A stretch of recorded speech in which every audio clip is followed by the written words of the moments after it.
එකමත්තක කාලෙක ඉතාමත් සාධාරණ ඒ වගේම ප්‍රඥාවන්ත රජ කෙනෙක් හිටිය. රජතුමා තමන්ගේ රාජධානයට ගොඩක් ආදරය කළා. හැබැයි රජතුමා දැන් ගොඩක් මහලු තත්ත්වයේ තමයි ඉන්නේ. එයාට මේ රට බාර දෙන්න දරුවෝ හිටියේ නැහැ. මේක මුළු රටටම ලොකු ප්‍රශ්නයක් වුණා. රජතුමාගෙන් පස්සේ මේ රට පාලනය කරන්නේ කවුද? ඉතින් රජතුමා තීරණය කළා තමන්ගේ රාජ්‍ය පාලනය කරන්න සුදුසුම නායකයා තෝරන්න අමුතුම විදිහේ තරගයක් තියන්න. රජතුමා රටේ ඉන්න සෑම තරුණයෙක්ම රජමාලිගාවට එන්න කියලා අණ කළා.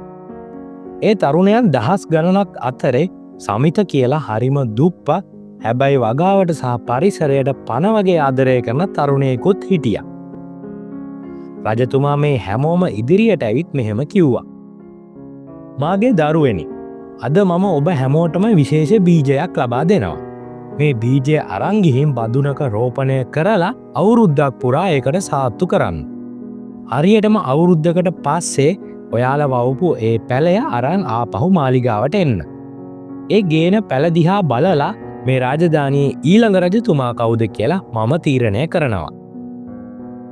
සමිතත් හරිම උනන්දුවෙන් තමන්ට ලැබුණු බීජය අතට ගත්තා. ඔහු හිතුවා තමන්ට වගාව ගැන තියෙන දැනුමෙන් ලස්සනම පැලය වවන්න පුළුවන් වෙයි කියලා.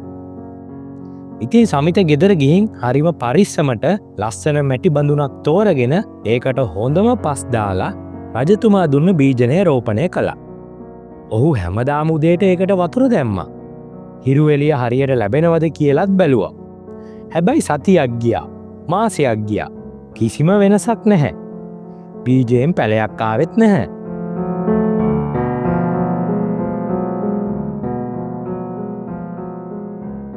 මාස 2-3ක් යනකොට සමිතගේ අවට හිටපු යාළුවෝ හැමෝම කතා වෙන්න ගත්තා. මගේ පැලය දැන් අඩියක් කුසයි. මගේ පැලේ ලස්සන කොළ ඇවිත්. මගේ එකේ දැම්ම මල් පිපෙන්න වගේ හදන්නේ කියලා හැමෝම පාරවල් වල කතා වුණා. මේ නිසා සමිතට ලොකු බයක් සහ දුකක් ඇති වුණා.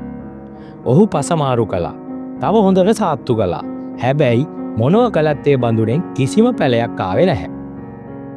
සමිත තමන්ටම කියාගත්තා මම අසාර්ථකයි.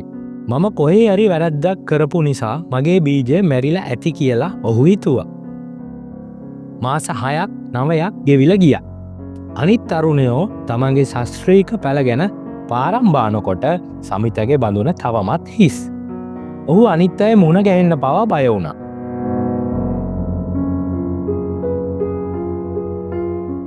ඉතින් අවුරුද්ද ගෙවිලා ගියා.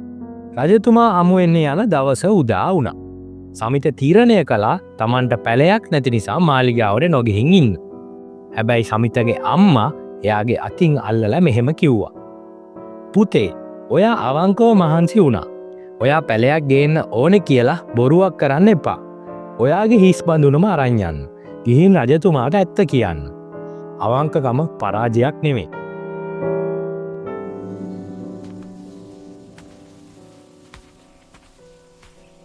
ඉතින් මාලිගාවේ මිදුන තරුණයන්ගෙන් පිරිලා. ඒක හරියට ලොකු උද්‍යානයක් වගේ. එක එක වර්ගයේ එක එක වර්ණයේ මල් පැල විශාල පළතුරු පැල සහිත බඳුන් අතදෙව දහස් ගණන් තරුණයෝ හිටියා. සමිත හිටියේ හැමෝටම පිටිපස්සේ. මොකද ඔහු ළඟ තියෙන්නේ හිස් මැටි බඳුනක් පමණයි. සමිතව ජගපු අනිත් අය hina වෙන්න ගත්තා. බලපන් මුගේ මෝඩකම, පැලයක් පවා ගන්න බැරි එකෙක් කොහොමද රටක් පාලනය කරන්නේ කියලා සමහරු සමච්චල් කළා.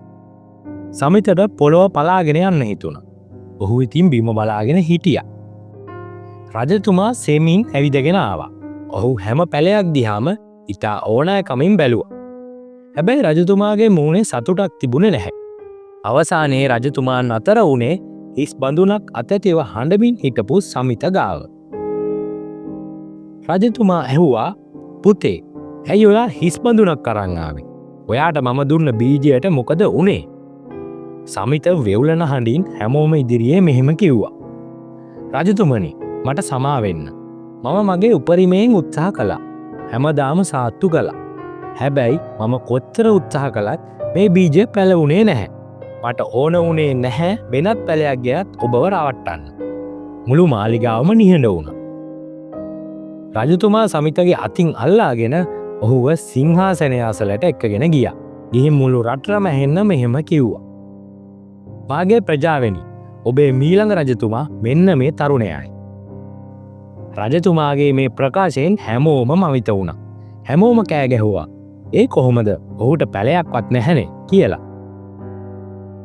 එතකොට රජතුමා ඒ රහස හෙළි කළා. මීට අවුරුද්දකට කලින් මම ඔයාලා හැමෝටම දුන්නේ තම්බපු බීජ. තම්බපු බීජයක් කිසිම දවසක පැලවෙන්නේ නැහැ. එහෙනම් මේ මාලිගාව පුරාම තියෙන මේ ශාස්ත්‍රීය පැල කොහෙන්ද ආවේ? ඔයාලගේ බීජය පැලවෙන්නේ නැති බව දැක්කම රජකම ලබා ගන්න තියෙන තණ්හාව නිසා ඔයාලා හැමෝම මාව රවට්ටන්න වෙනත් බීජ පැල කරලා අරන් ආවා. ඔයාලා හැමෝම මාව රැවට්ටුවා. හැබැයි මේ තරුණයා විතරයි තමන්ගේ අසාර්ථකත්වය පවා අවංකව ලෝකයට පෙන්වන්න ධෛර්යයක් තිබුණු එකම පුද්ගලයා. මට ඕනුනේ දක්ෂ වගාකරුවෙක් නෙමෙයි. ඕනෑම අර්බුදයකදී අවංකව ඉන්න පුළුවන් ධෛර්යවන්ත නායකයෙක්. මිතුරනි, අද ඔබේ ජීවිතය දිහාත් පොඩ්ඩක් හැරිලා බලන්න. සමහර විට අද ඔබේ අතේ තියෙන බඳුනත් හිස් ඇති. ඔබ අවංකව මහන්සි වුණත් තවමත් ප්‍රතිඵල ලැබිලා නැතුව ඇති. ඔබ අසලින් අය කපටිකමෙන් බොරුවෙන් හෝ අනුන්ව රවට්ටලා ඔබව පහු කරගෙන යනවා ඇති.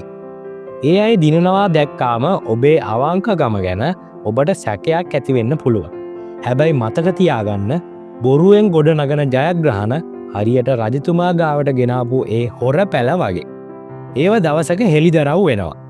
දෙවියන් හෝ සොබාදහම සමහර වෙලාවට ඔබව පරීක්ෂා කරන්නේ ඔබේ හිස් බඳුන එක්ක ඔබ කොයිතරම් ශක්තිමත්ද කියලා බලන්න. අවංකකම කියන්නේ හැමදාම පරාජයක් නෙමෙයි. ඒක තමයි ලොකුම ජයග්‍රහණයට යන පාර. අද ඔබ පැරදිලා වගේ දැනුණත් ඔබේ අවංකකම පාවා දෙන්න එපා.